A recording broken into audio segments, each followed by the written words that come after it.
औज़ुबिल्लाहि मिनश्शैतानिर्रजीम बिस्मिल्लाहिर्रहमानिर्रहीम अल्लाहुम्मा कुन ली वलिय्यिकल हुज्जत इब्निल हसन सलावातुका अलैहि वला आबाइही फ़ी हाज़िहि स्सा व फ़ी कुल्ली साआ वलिय्यन व हाफ़िज़न व क़ाइदन व नासिरन व दलीलन व ऐनन व हत्ता तुस्किनहु अर्ज़का तु व तुमत्तिअहु फ़ीहा तवीला। अस्सलामु अलैकुम सामीन, हमारे चैनल ज़िक्र उला में खुशामदीद।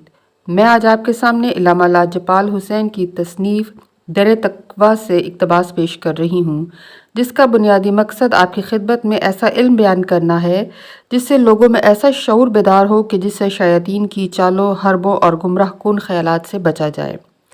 अगर आप इस किताब का मुकम्मल मुताला करना चाहें तो इस किताब की PDF को हमारी वेबसाइट www.idarakhatamulawliya.com से फ्री इंस्टॉल कर सकते हैं। खजाना इलाही क्या है और इसका खाजिन कौन है? ईमान का दर्जा ज़्यादा है या तकवा का? अबदी हलाकत की वजह क्या है?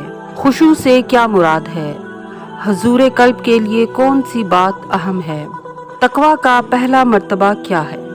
दोस्तों, हमारी इस गुफ्तगू का सबसे अहम सवाल ये है कि हदीस पाक में अल्लाह ने ये इरशाद फरमाया कि मेरा ख़जाना मेरे मोमिन बंदों का कल्ब और दिल है।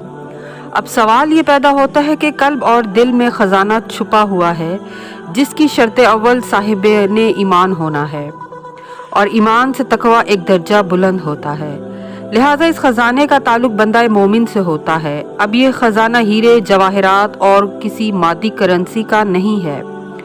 फिर ये ख़जाना क्या है? क्या अल्लाह के इस कौल पर हमारे कलूब को ईमान है, जबकि शब रोज़ दुनिया मादी को हासिल करने के लिए हर बंदा अपनी ज़िंदगी ज़ाया कर रहा है।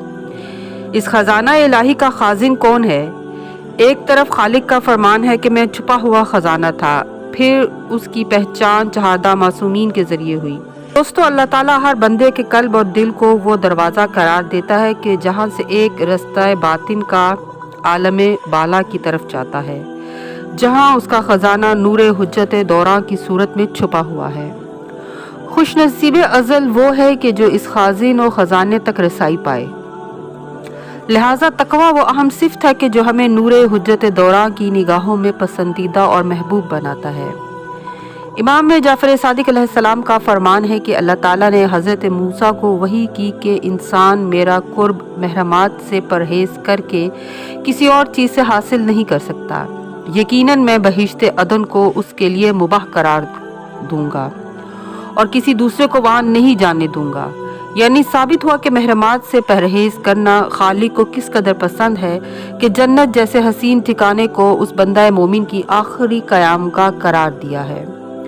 यानी नफ्स को ज़ेर करते हुए फ़िक्र और तफक्कुर और रियाज़त नफ्स का आदी हो जाए तो ये मुश्किल भी आसान हो जाती है।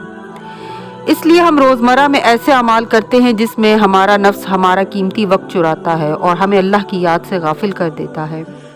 गफलत वजह हलाकत अबदी होती है, क्योंकि ये मर्ज़ नफ्स है। हमेशा नफ्स का मुहासबा करना बंदे को गाफिल होने से बचाता है। इसलिए मुहासबा नफ्स का पहला मरहला अपने नफ्स पर तवज्जो रखना है और उसकी हर बुरी बात को मना करना है। इसलिए बेहतरीन अमल अल्लाह ताला के ज़िक्र और इबादत के ज़रिए इसको मुती बनाना है। मौला अली अलैहिस्सलाम का फरमान है कि जो बंदा अपने कल्ब को दायमी फ़िक्र से आबाद करेगा, उसके ज़ाहरी और बातनी तमाम आमाल अच्छे होंगे। यानी कल्ब मरकज़ का नाम है। अगर इसमें दुरुस्तगी और इतदाल को कायम रखा जाए, जो सिर्फ़ इरफान नफ्स इलाही से अता होता है, यानी मारिफत का सबसे बड़ा खजीना नूर हुज्जत दौरा है। इबादत इलाही के लिए हुजूर कल्ब का होना।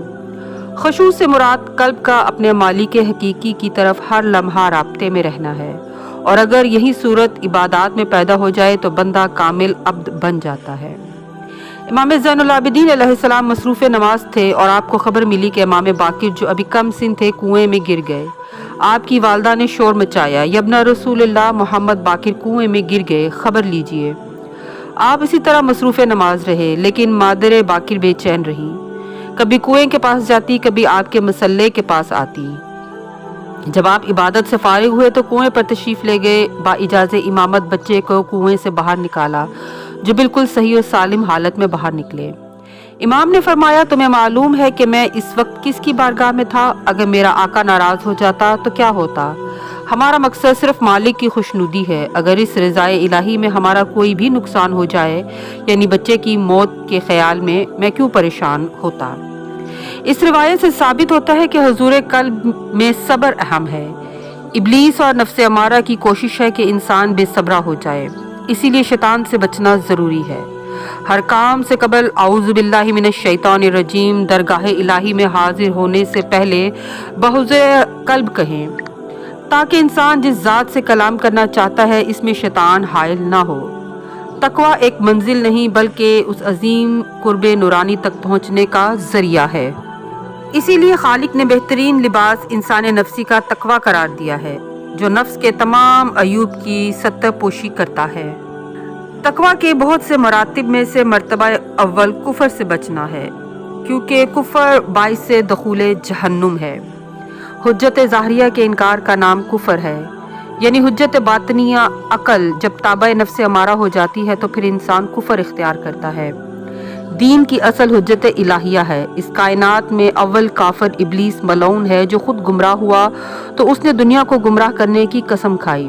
وہ خود صاحبان ایمان و متقیان کی صحبت میں رہتا تھا کہ جس کی اپنی عبادت انتہائی کثیر تھی، مگر حکم سجدہ ہوا تو وہ متقی ثابت نہیں ہوا، اور اللہ نے بطور حجت کلام کرتے ہوئے ارشاد فرمایا کہ تو پرانا کافر تھا، لہٰذا اگر وہ کفر سے بچا ہوتا تو وہ متقی ثابت ہوتا۔ انکار حکم سجدہ اور اس کی حجت کے سامنے نہ جھکنا کفر پر دلالت کرتا ہے۔